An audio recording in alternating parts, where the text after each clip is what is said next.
우리 하나님의 말씀 열왕기하 2장 19절에서 22절 말씀 같이 보겠습니다. 열왕기하 2장 19절에서 22절 우리 구약 성경 말씀 같이 보시겠습니다. 열왕기하 2장 19절에서 22절 말씀, 열왕기하 2장 19절에서 22절 말씀 같이 우리 찾으셔서 한 목소리로 다 같이 읽으시겠습니다. 같이 읽겠습니다. 시작. 그 성읍 사람들이 엘리사에게 말하되 우리 주인께서 보시는 바와 같이 이 성읍의 위치는 좋으나 물이 나쁨으로 토산이 익지 못하고 떨어지나이다. 엘리사가 이르되 새 그릇에 소금을 담아 내게로 가져오라 하매 곧 가져온지라. 엘리사가 물 근원으로 나아가서 소금을 그 가운데 던지며 이르되 여호와의 말씀이 내가 이 물을 고쳤으니 이로부터 다시는 죽음이나 열매 맺지 못함이 없을지니라 하셨느니라 하니 그 물이 엘리사가 한 말과 같이 고쳐져서 오늘에 이르렀더라. 아멘. 우리는 주님 안에 언제 어디서든지 믿음의 형제 자매들인 줄 믿습니다. 우리 등마루께 싱글로 와서 또 결혼을 하고 지금은 나사렛 교회에서 섬기고 있는 우리 서울의 저 끄트머리 또 다른 쪽에서 섬기고 있는 우리 방인영 목사님이 함께 오늘 예배에 오셨습니다.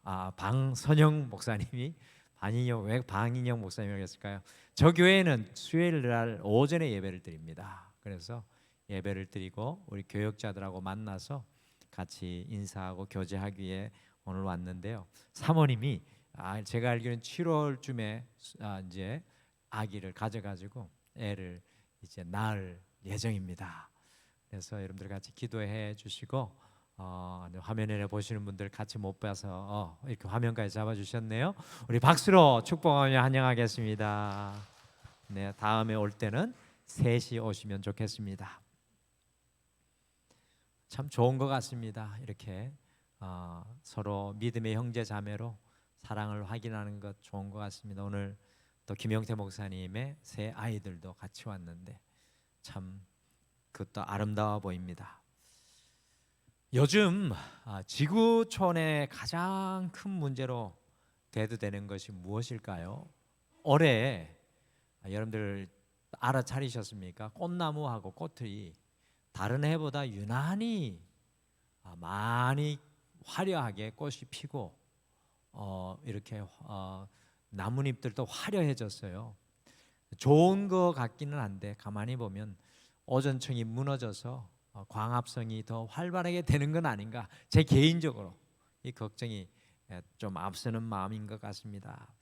오늘날 지구촌의 가장 큰 문제로 대두되는 것이 이 클라이머트 체인지, 곧 기후의 변화입니다.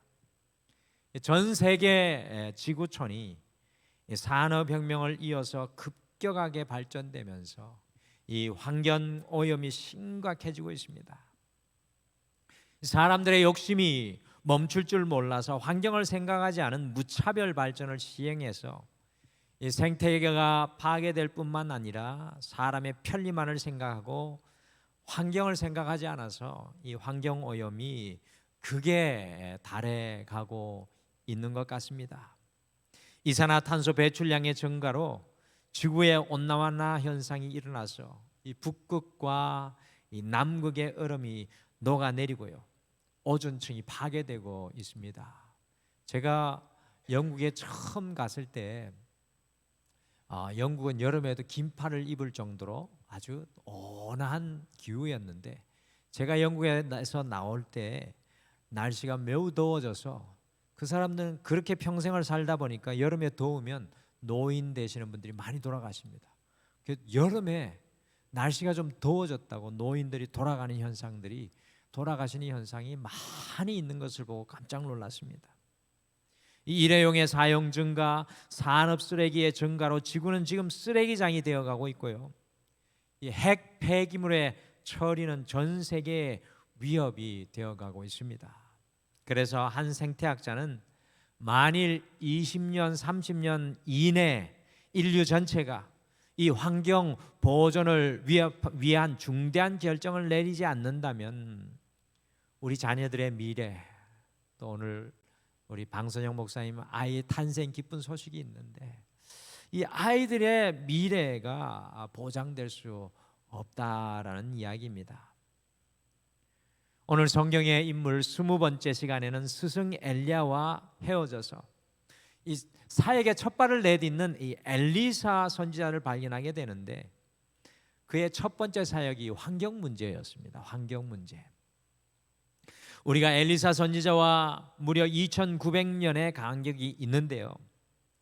그 오랜 옛 시절에도 이 환경 문제가 있었다는 것은 우리를 조금 놀라게 하는 것 같습니다.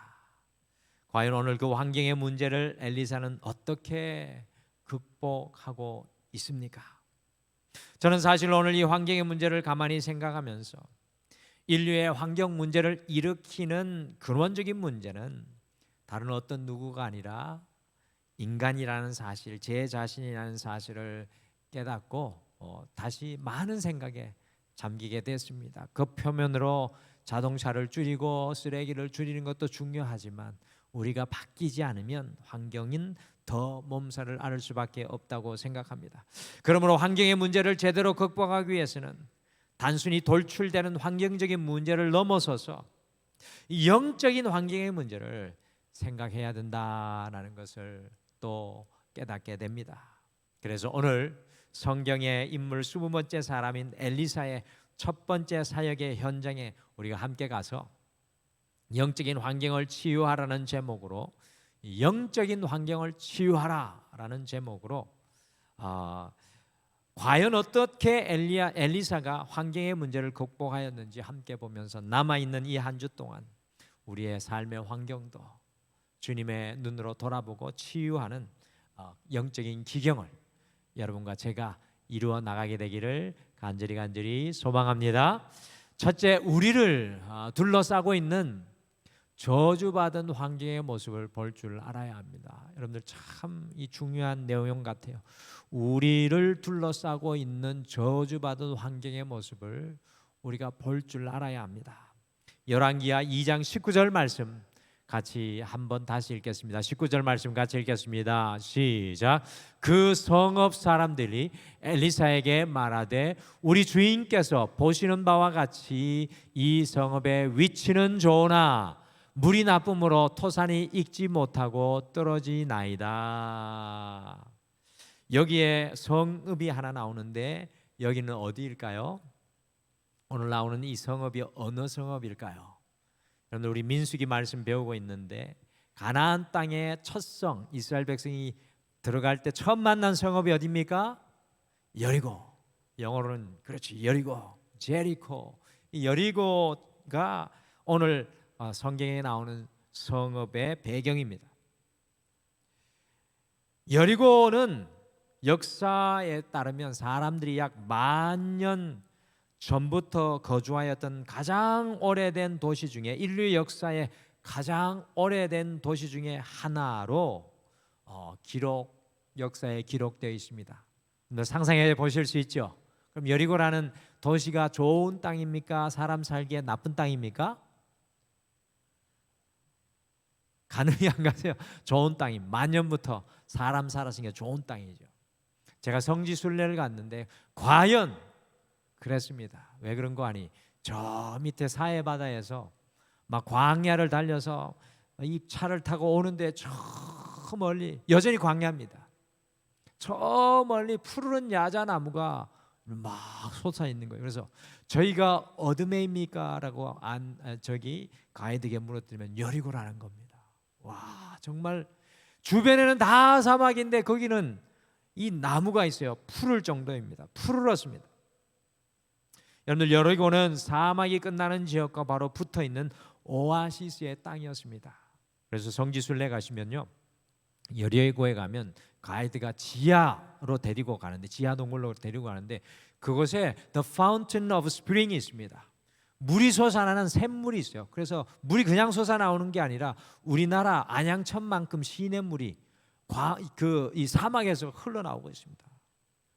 그래서 이 오아시스의 땅이었고 도시가 생길 정도의 땅이었으니 전 세계에서 최초로 이곳에 이 도시가 생길 만한 아주 훌륭한 최적의 장소였겠죠.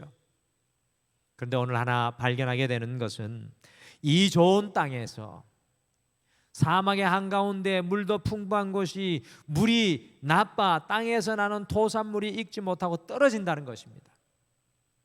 열매가 맺히지 않는다라는 것입니다. 물은 있는데 땅도 좋은데 열매가 맺히지 않는다는 것입니다. 특별히 19절에 익지 못하고 떨어진다는 표현이 나옵니다. 익지 못하고 떨어져 버린다. 이것의 성경 원어가 샤칼이라는 단어입니다. 샤칼. 이것에는 두 가지 뜻이 있어요. 하나는 아이를 유산한다는 뜻이 있고 다른 하나는 열매를 맺지 못한다라는 뜻이 있습니다. 여리고가 너무 좋은 땅인데 아이가 유산되는 땅이고 열매를 맺지 못한다는 겁니다. 그래서 표준 세번역 성경에는 아이가 유산된다고 이 부분을 번역하고 있습니다. 곧 환경이 좋지 못하여, 특별히 물이 좋지 못하여 과일이 열매도 맺지 못하고 다 떨어져 버리고 아이도 유산되는 비극이 일어나는 땅이 여리고라는 말이었습니다. 도대체 약 10,000년 전에 사람들이 거주하였던 이 최초의 도시, 정말 좋은 환경의 도시에 무슨 일이 일어났던 것입니까? 여러 가지를 유추할 수 있지만 성경에 의하면 이스라엘 백성들이 가나안 땅을 진입하는 것을 막았던 여리고는 하나님의 저주를 받아서 완전히 무너지게 되었습니다. 그래서 여호수아 6장 26절에 화면에 보시면 이런 말씀이 있습니다. 이렇게 되어 있습니다. 누구든지 일어나서 이 여리고성을 건축하는 자는 여호와 앞에서 저주를 받을 것이라. 그 기초를 쌓을 때 그의 맏아들을 잃을 것이요 그 문을 세울 때 그의 막내 아들을 잃으리라 하였더라. 하나님의 저주입니다. 그런데 기억하십니까? 이 주님의 말씀을 무시하고 여리고성을 건축하였던 사람이 있었습니다. 우리가 성경의 인물들 중에 한 사람 봤는데 그 사람이 누구였을까요? 이거 기억하십니까? 북이스라엘 왕국의 가장 나쁜 왕이 누구였습니까? 우리 성도님들 잘 아시네요. 이 아합 왕이 여기에다가 여리고 성에다가 건축을 합니다. 아합이 히엘이라는 사람 건축가를 시켜가지고 여리고 성을 건축을 했는데 어떤 일이 일어났습니까? 열왕기상 16장 34절에 보시면 히엘이 아합의 명령을 받아서 여리고성을 다시 건축을 하면서 그 기초를 닦았을 때 맏아들 아비람을 잃어버립니다. 그리고 그 성문을 세울 때 막내 아들 수굽을 잃었습니다. 곧 여리고의 환경은 저주받는 환경이었고 특별히 그 물이 하나님의 저주 아래에 있었습니다.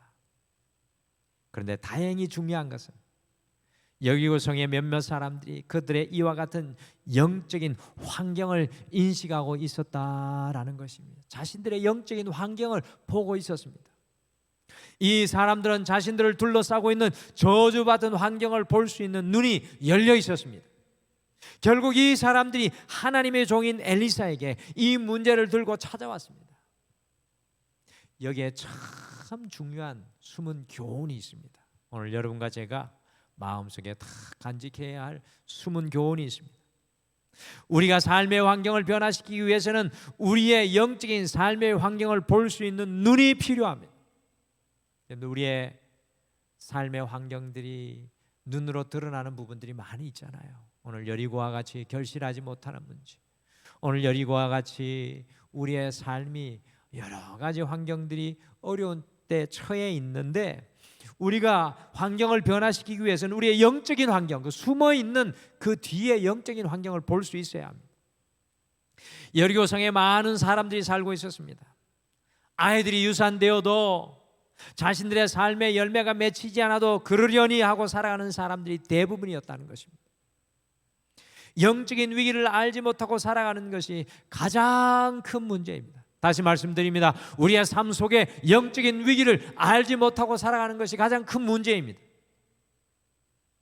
대부분의 사람들은 영적인 환경을 보지 못하는 영적인 마비 상태에 놓여 있습니다. 오늘날의 그리스도인의 모습이 아닌가 생각합니다. 우리를 둘러싸고 있는 영적인 환경을 보지 못하는 영적인 마비 가운데 있으면 급격하게 멸망의 길로, 쇠퇴의 길로, 연약함의 길로, 열매 맺지 못하는 길로 달려갈 수밖에 없습니다. 사랑하는 성도 여러분, 우리의 영적인 환경을 치유하기 위해서는 영적인 환경을 볼 수 있는 눈이 열려야 합니다. 여러분과 저의 영적인 환경을 볼 수 있게 되기를 간절히 축복합니다. 저도 저의 영적인 환경을 보니까 이 말씀을 준비하면서 꼭 해결돼야 될 걸림돌이 많이 있더라고요. 다른 사람을 탓하지 마시고 좌절하고 절망하여 자포자기하지 마시고 우리의 영적인 환경을 볼 수 있는 눈이 열리시길 바랍니다. 우리 자신을 흔들어 놓는 영적인 환경이 무엇인지 분명하게 보실 수 있어야 합니다. 우리 가정을 흔들어 놓는 영적인 환경이 무엇인지, 어둠의 영이 무엇인지 볼 수 있어야 합니다. 우리 교회를 묶고 있는 영적인 환경을 보아야 하고 이 나라 이 민족의 영적인 환경을 제대로 보아서 기도하고 치유할 수 있어야 합니다. 돌아오는 주에 우리 나사렛의 어떤 소중한 청년을 만나게 되는데 그 청년의 아픔은 우울감에 빠진다는 겁니다. 약으로도 치유할 수 없는 우울감이 있는데 그 청년과 함께 그 영적인 환경을 돌아오는 월요일 날 좀 같이 저도 살펴보기를 위해서 기도하며 기다리고 있는데 우리의 인생을 아프게 하는 많은 영적인 환경을 볼 수 있어야 합니다. 남은 한 주 우리가 엘리사를 바라보면서 우리의 영적인 환경을 대낮같이 환하게 보고 다시 한번 주님 앞에 그 환경을 치유하기 위하여 여러분과 제가 나아갈 수 있는 이 가정의 달이 되시기를 간절히 축복합니다. 둘째, 그 어두운 환경 속에 우리를 향한 기대를 알아야 합니다. 여러분들, 어두운 환경 속에 우리를 향한 기대가 숨어 있습니다. 참 놀라운 일인데요. 이 여리고성 사람들은 자신들의 이 저주받은 어두운 환경 속에서 엘리사 선지자를 기다리고 있었던 것 같습니다. 누군가를 기다리고 있었습니다. 그 어두운 환경을 이기고 치유하여 줄 주님의 사람을 기다리고 있었습니다. 환경은 보고 있었는데 누군가가 우리에게 와줄 것을 기다리고 있습니다. 그러니 오늘 여리고 사람들은 엘리사에게 달려왔던 것입니다. 기억하시길 바랍니다. 세상은 여러분과 저를 쳐다보고 있습니다. 마치 여리고성 사람들이 병들어 가면서 하나님의 사람을 기다리고 있었던 것과 마찬가지로 세상은 우리를 주목하고 있습니다. 우리를 통해 치유의 소망을 경험하지 않을까 기다리고 있습니다. 여러분들, 우리의 가정도 마찬가지고요. 우리의 교회도 우리의 직장과 사업도 마찬가지입니다. 지금 한국 사회는 그리스도인에 대한 비판이 최고조에 달하여 있습니다. 우리를 향한 이 세상의 비판은 부정적인 측면과 긍정적인 측면이 동시에 숨어 있습니다. 왜 그리스도인에게 이렇게 비판할까요? 부정적인 측면, 긍정적인 측면이 동시에 있습니다. 그것은 세상이 교회에 대해 소망을 걸고 있는데 교회가 세상을 치유해 주기를 기다리고 있는데 교회가 치유하지 못하고 세상과 같아지기 때문에 교회를 향한 비판이 터져나오고 있는 것은 아닐까요? 여전히 우리에게 비판의 소리가 거세면 거셀수록 우리를 향한 희망과 기대가 그들 속에 있다는 것입니다. 초대교회는 두 가지의 모습이 교차되어 나오고 있습니다. 초대교회는 세상에 칭송을 받는 세상을 치유하는 교회였습니다. 그러나 또한 그냥 칭송을 받는 것뿐만 아니라 교회는 조롱과 핍박을 동시에 받았던 것을 우리가 기억합니다. 오늘 엘리사를 통해서 깨닫게 되는 것은 세상은 우리에게 소망을 걸고 있습니다. 오늘 이 자리에 우리가 어떤 자리에 있든지 간에 주님의 기대가 우리 속에 있습니다. 우리는 세상의 소망이 되어야 합니다. 다른 성경적인 표현은 우리는 세상의 복이 되어야 합니다. 우리의 어두운 환경과 그 저주와 같은 영적인 상황 속에서 하나님께서는 우리에게 소명을 주셨습니다. 우리가 바로 그 어두움과 묶인 것을 끊어버리는 복이 되라는 것입니다. 너무나도 많은 분들이 환경을 탓하고 상황을 탓하고 살아갑니다. 그러나 우리 주님의 부르심은 적극적이고 강렬합니다. 아브라함을 부르신 것은 자기 혼자 잘 먹고 잘 살기 위한 복이 아니었습니다. 복의 근원이 되게 하는 것이 아브라함을 향한 우리 주님의 뜻과 소명이었습니다. 사랑하는 성도 여러분, 어두운 환경 속에 놓여 있는 우리에게는 하나님의 소망이 있습니다. 우리의 인생이 어두우면 어두울수록, 우리의 삶의 자리가 무거우면 무거울수록 하나님의 소망이 있습니다. 세상의 소망과 기대가 있습니다. 다시 한번 우리 자신을 새롭게 하기를 간절히 소원합니다. 다른 누구가 아니라 우리 가정의 복, 자녀의 복, 교회의 복, 민족의 복, 열방의 복이 되시는 여러분과 제가 되시기를 간절히 축복합니다. 독실한 신앙인은 차인표 씨의 일화가 어두운 환경을 치유하고 복이 되는 삶을 사는 좋은 예가 될 것 같습니다. 아주 좀 오래된 몇 해 전에 차인표 씨에게 은행에서 광고 모델 제의가 들어왔습니다. 광고 모델비로 제안한 금액은 오래되었음에도 그때 당시 자그마치 6억 원이었습니다. 6억 원. 6억 원. 집 한 채도 사고 집 한 채 못 사나요? 어쨌든 6억 원이었습니다. 그런데 차인표 씨는 이미 다른 은행의 광고 모델을 하고 있는 중이었습니다.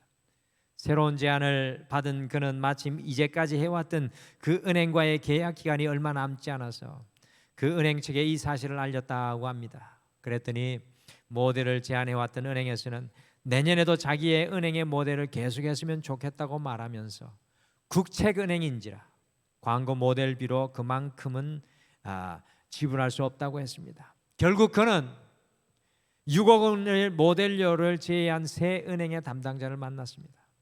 저는 이제까지 광고 모델을 했던 그 은행과의 신의를 도저히 저버릴 수 없습니다 하며 정중히 새 은행의 제의를 거절했다고 합니다.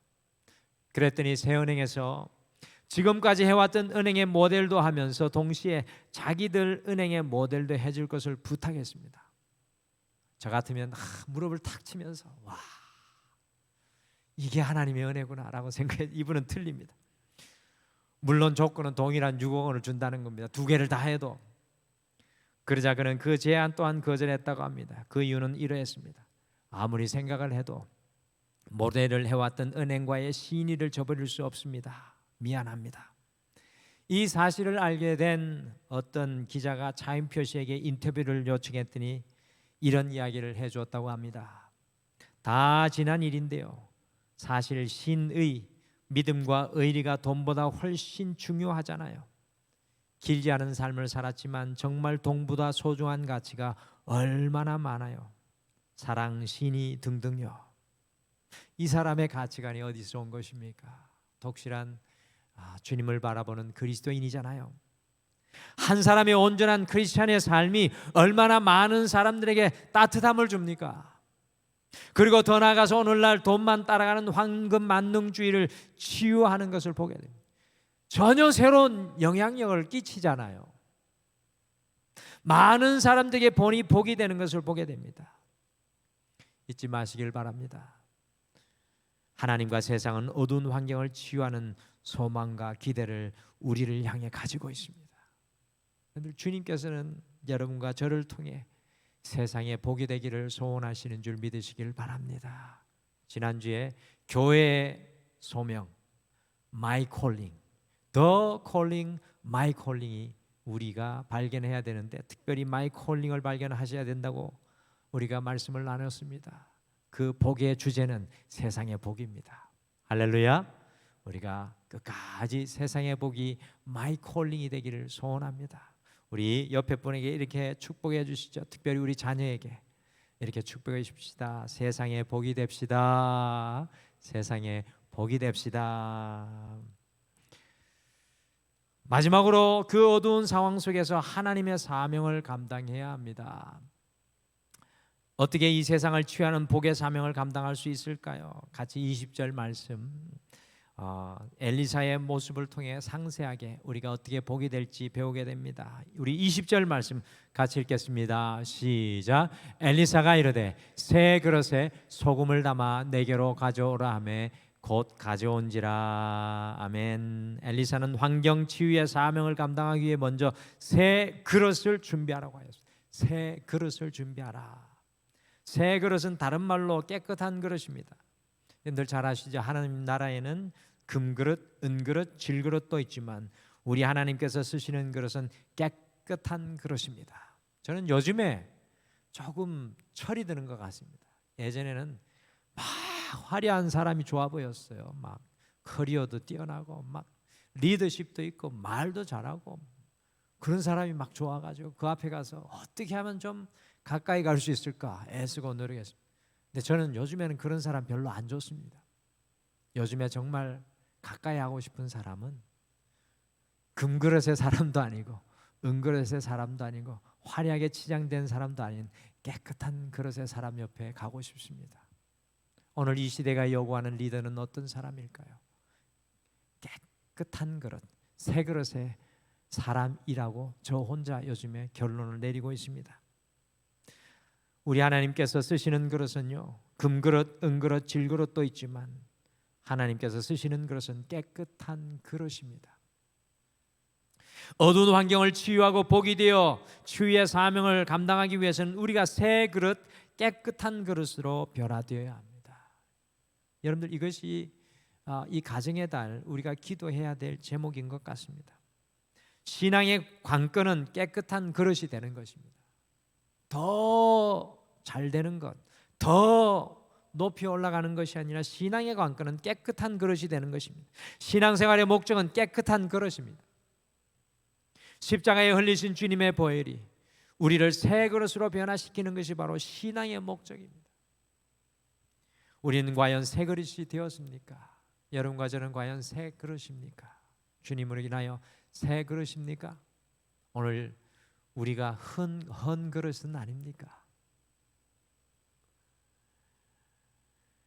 우리가 복이 되는 사명을 감당하기 위해서는 새 그릇이 되어야 합니다. 우리가 새 그릇이 못 되기 때문에 피스메이커가 아니라 늘 트러블 메이커, 우리의 삶의 현장에 평화의 도구가 아니라 문제를 일으키는 사람의 자리에 서 있습니다. 많은 성도님들이 주님을 믿어도 새 그릇이 되지 못합니다. 늘 헌 그릇 그대로입니다. 오늘 예배를 드리면서 여러분과 저의 모습은 과연 어떤 모습입니까? 새 그릇입니까? 헌 그릇입니까? 가룟 유다가 사울 왕이 주님을 3번 부인하였던 베드로가 헌 그릇이었습니다. 저는 목회자로 소원하는 것이 있습니다. 날마다 주님 앞에 새롭게 되기를 늘 기도합니다. 9년 전에 정말 9년 전에 등마루에 왔습니다. 만 9년 2월에. 근데 만 9년 전의 모습과 오늘의 모습이 다르지 않기를 소망합니다. 새 그릇이기를 소망합니다. 또한 우리가 세상을 치유하는 하나님의 사명을 감당하기 위해서는 새 그릇에 소금을 담아야 합니다. 20절 말씀해 보니까 이 새 그릇에 소금을 담아 물에 던졌습니다. 놀라운 치유의 역사가 여리고에 일어나죠. 이 소금은 과연 무엇일까요? 소금은 세상의 부패와 더러움을 방지하는 것이고 세상의 맛을 내는 것입니다. 여러분들, 세상의 부패를 막고 세상에 제대로 된 맛을 내게 하는 것이 무엇일까요? 그래서 여러분들, 세상을 부패함을 막고 맛을 내게 하는 것이 무엇일까요?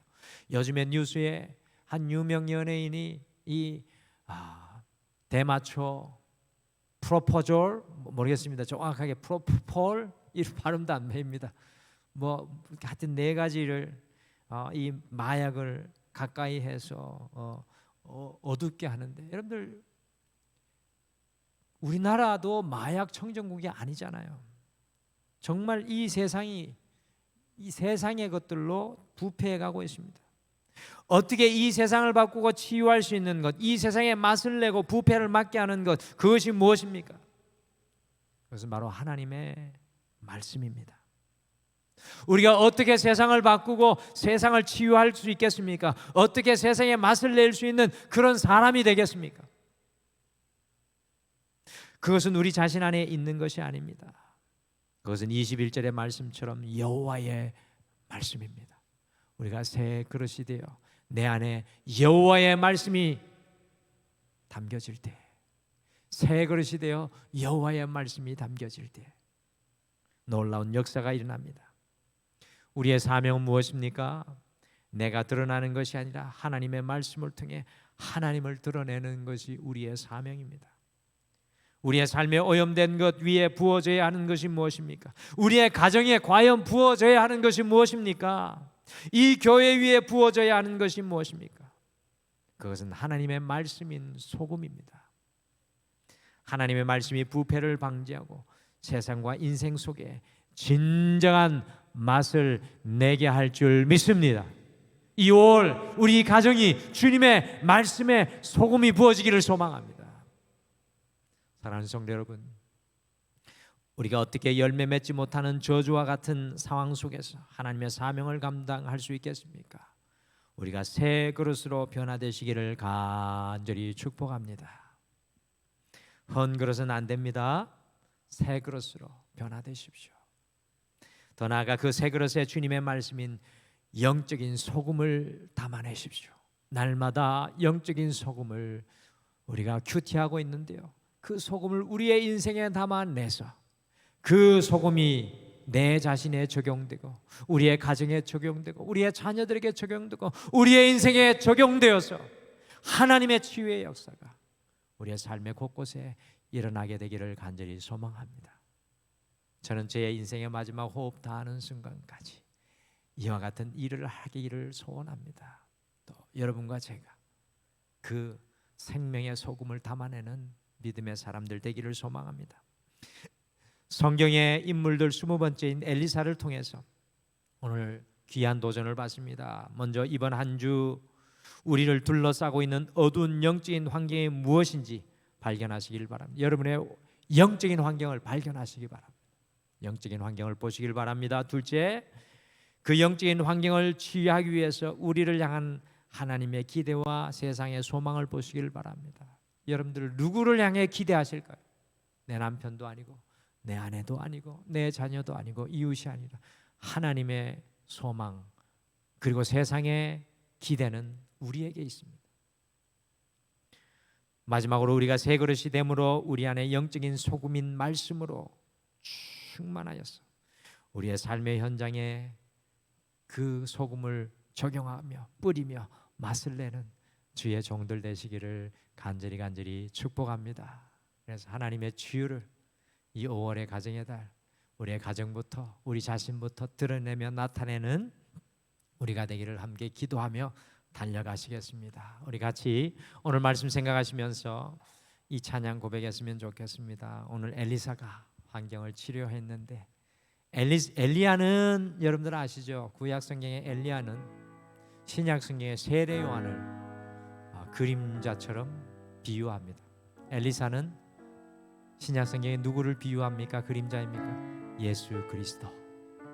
오늘 엘리사는 새 그릇에 소금을 담아 내오는데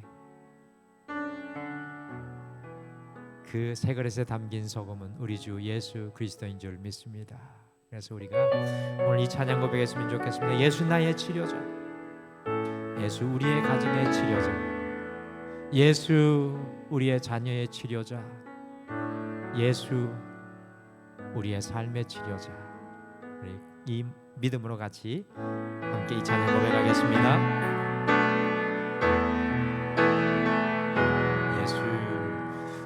예수 나의 좋은 치료자, 주의 눈이 머무는 곳을 나의 슬픔과 고통 고개를 들어 그의 눈을 볼 때에 난 알았네. 예수 나의 좋은 치료자, 예수 나의 좋은 치료자, 예수 나의 좋은 치료자, 주의 손길이 닿는 곳을 나의 상처와 아픔 영원히 흐를 것 같았던 눈물 다 멎었네. 예수 나의 치료자. 아멘. 나 노래하리라.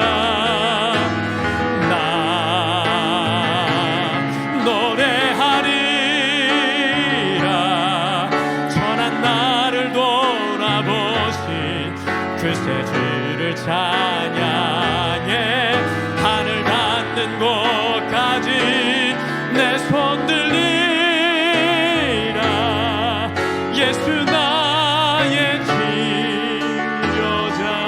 다시 한번 고백하실까요? 예수 나의 좋은 치료자, 예수 나의 좋은 치료자, 주의 눈이 머문 곳은 나의 슬픔과 고통, 고개를 들어 그의 눈을 볼 때에 난 알았네. 예수 나의 좋은 치료자, 예수 나의 좋은 치료자, 그의 손길이 닿는 곳을 나의 상처와 아픔 영원히 잃을 것 같았던 눈물 다 멎었네. 예수 나의 치료자. 아멘. 나 노래하리라, 나 노래하리라. 천한 나를 돌아보신 그새 주를 찬양해. 하늘 닿는 곳까지 내 손 들리라. 예수 나의 치료자. 나 노래하리라, 나 노래하리라. 천한 나를 돌아보신 그새 주를 찬양해. 하늘 닿는 곳까지 내 손 들리라. 예수 나의 치료자, 예수 나의 치료자, 예수 나의 치료자.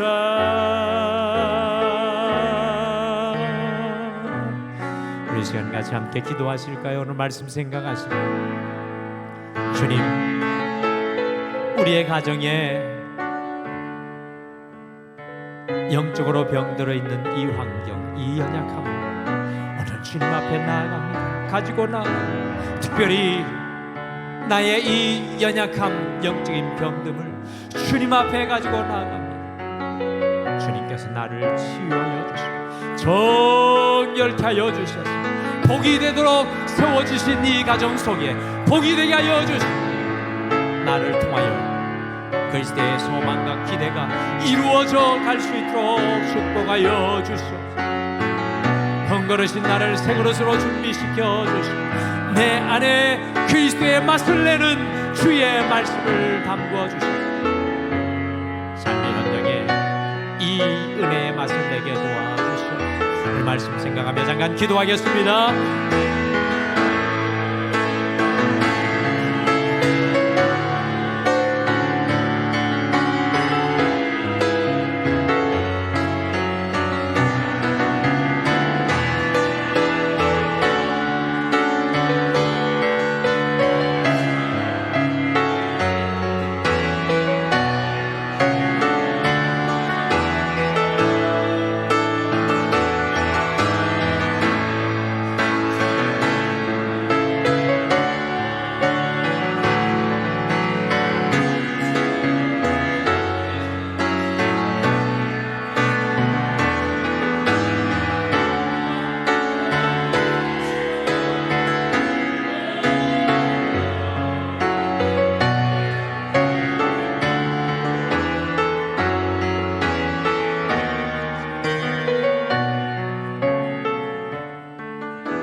나 노래하리라, 나 노래하리라.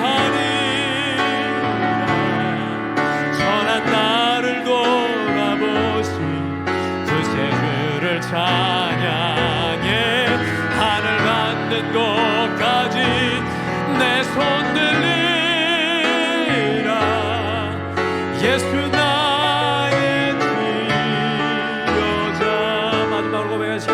예수 나의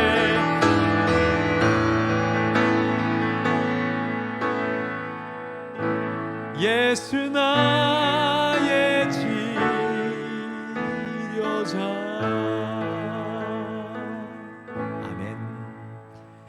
지금은 우리 주 예수 그리스도의 은혜와 우리 하나님 아버지의 극진하신 사랑하심과 성령님의 함께하심과 위로하심과 동행하심이 오늘 우리의 치료자 되시는 그 주님을 바라보며 우리의 삶의 영적인 환경을 치유하는 주의 종이 되기를 소망하는 사랑하는 모든 성도님들 위해, 특별히 우리 등마루의 가정들 위해, 자녀들 위해 영원토록 함께 하시기를 간절히 축원하옵나이다. 아멘. 주님.